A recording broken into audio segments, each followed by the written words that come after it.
The video I'm showing you asks a very real and legitimate question. Let's take a look at it and answer the question afterwards.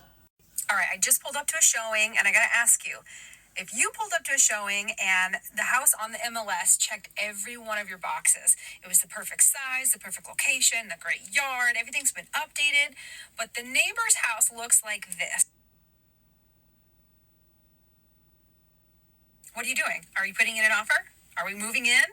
Is this going to deter you at all from buying the home that checks every other one of your boxes? Yes, but not just because of the Trump flags. The home doesn't look very well kept up, and the cultish behavior that's being exhibited by the flags on the outside of the house tell me that that's going to be most likely a problematic neighbor for some time. Now, Tom, how could you possibly tell that just by some flags? You can't tell that by some flags. But I know enough Trump supporters to know that I don't know how many of them I would want to live next to. Now, I have a very conservative neighbor right behind me, and we get along great. He's welcome in my yard and into my shed anytime he needs to grab a piece of equipment. No questions asked. I know I can trust him.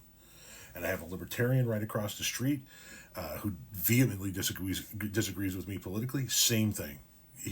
Welcome to go in my yard and get anything he needs out of my shed anytime. No questions asked. So would every Trump supporter or libertarian or person who doesn't think like me be a bad neighbor? No, of course not. I have very extremely religious people, and I mean extremely religious people, living right next door to me to our west. Some of the best people we've ever lived next to in our entire lives. Having said that, like I said earlier, I know enough Trump supporters to know I couldn't live next to them to save my fucking life. And it's the people who adorn their house like that with multiple flags and multiple signs and all of that shit, that cultish behavior that you can just tell it's going to be a problem. So no, I don't care if the house checked off every single box. And Renee and I have discussed this. We would not put an offer in. That is going to deter people from buying that house in a lot of cases. In other cases, it's going to be a selling point for people.